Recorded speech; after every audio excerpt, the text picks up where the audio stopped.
Good morning, नमस्कार, आदाब, सत श्री अकाल दोस्तों। आपका अपना प्रिय डॉक्टर आदि कश्यप मुंबई से मानूस आपके लिए लेकर आया अपना मनपसंद प्रोग्राम पॉजिटिव कर्मा। दोस्तों, आज रविवार का दिन है, लेकिन इससे पहले एक दिन पहले मेरी ग्रैंड डॉटर याशिका का बर्थडे था और मैं विशेष आभार व्यक्त करना चाहता हूँ हमारे परम मित्र senior advocate supreme court Dhirendra Pratap Shrivastava ji का, जिन्होंने इस बर्थडे में 4 चांद लगा दिए। देखिए, कुछ उन्होंने गिफ्ट भेजी हैं मेरी पोती के लिए, याशिका के लिए। तो श्रीवास्तव भाई साहब, आपको, भाभी जी को, अभिनव को और हमारी गुड़िया आकांक्षा को बहुत बहुत शुभकामनाएं। आपने बहुत सुंदर सी गिफ्ट भेजी है और सबने ही इसको पसंद किया है। और आज का यह कार्यक्रम समर्पित है सिर्फ आपके लिए, जो आपने कुछ मुझे कविता और एक कहानी भेजी है। कहानी का शीर्षक है वाणी, या आप ये भी कह सकते हैं कि माँ।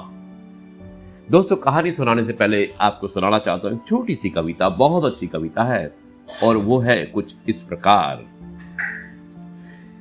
युद्ध हो या जीवन, युद्ध हो या जीवन, सफलता केवल 3 शस्त्रों से प्राप्त होती है। और वो शस्त्र कौन से हैं? वो बताया है कि वो शस्त्र है कर्म, धैर्य और साहस। कहने से कठिन है सुनना, और सुनने से भी कठिन है सहना। कहने से कठिन है सुनना, और सुनने से भी कठिन है सहना। सर्वाधिक कठिन है सब कुछ भूल कर सामान्य रहना, नॉर्मल रहना। दिमाग को खूब पढ़ाना, अपने दिमाग को खूब पढ़ाना, लेकिन दिल को हमेशा अनपढ़ ही रखना, ताकि ये भावनाओं को समझने में हिसाब किताब ना करें। यानी कि आपके मन की जो भावनाएं हैं, आपके दिल की जो भावनाएं हैं, उनको समझने में कभी भी हिसाब किताब ना करें। धन्यवाद श्रीवास्तव भाई साहब, बहुत ही बढ़िया लेख भेजा है आपने। और अगला लेख है वाणी या माँ। शीर्षक आप जो चाहे देना चाहें वो दे सकते हैं। एक बहुत सुंदर सी कहानी है। मुझे उम्मीद है कि सुनने वालों को ये कहानी भी अवश्य पसंद आएगी। शुरुआत करता हूँ इस कहानी की कुछ इस प्रकार। शीर्षक माँ। एक राजा के दरबार में 2 ज्योतिष ज्ञाता आए। राजा ने उनका बहुत सत्कार किया, बहुत स्वागत किया।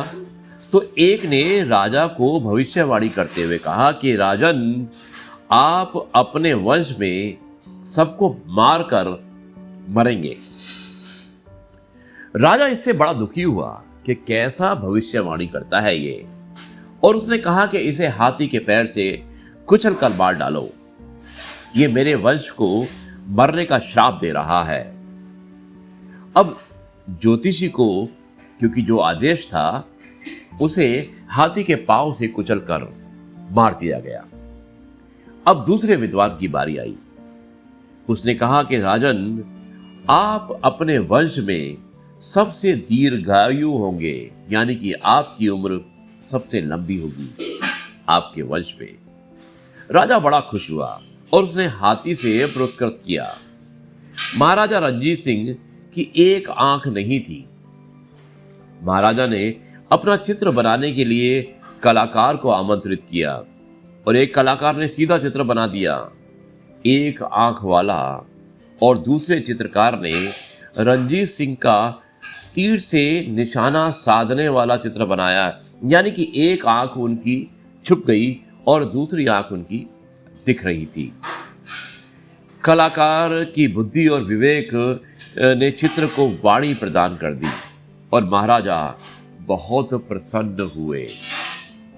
दोस्तों, बादशाह अकबर ने भी टीकमगढ़ नरेश को उनकी अपूर्व सुंदरी और विदेशी जो कवयित्री थी, राज नर्तकी राय परवीण को आगरा दरबार में भेजने के लिए विवश कर दिया।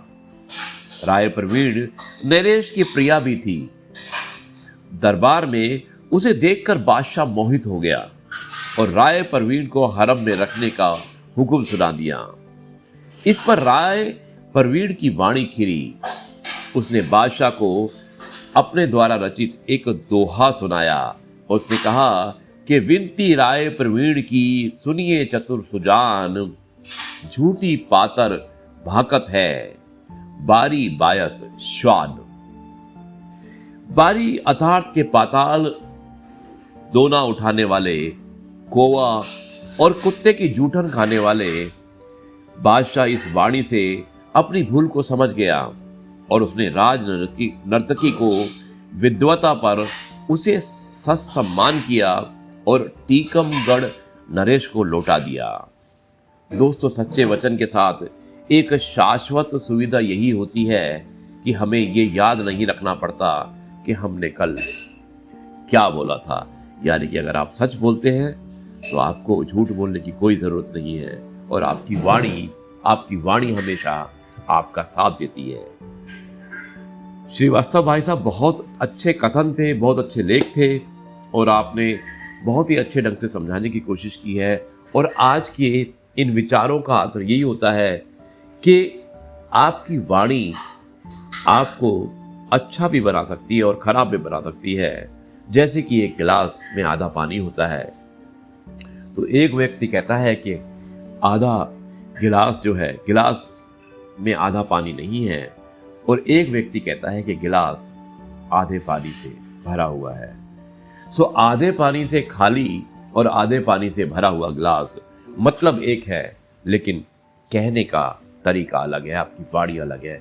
इसलिए वाणी ऐसी बोलिए कि कोई भी आपसे एकदम से आपके समीप आए, आपसे मुग्ध हो जाए। इसलिए हम हमेशा कहते हैं कि always think before you speak. भाई साहब नमस्कार, धन्यवाद। आपने बहुत अच्छे कथन भेजे हैं, बहुत छोटी बातों में बहुत कुछ समझाने की कोशिश की है। अब मैं इस कार्यक्रम को यहीं पर समाप्त करता हूँ और कल आपसे एक बार फिर से मुलाकात करूँगा कुछ नई बातों के साथ। तब तक के लिए आपसे कहता हूँ जय गुरु जी, शुक्राना गुरु जी।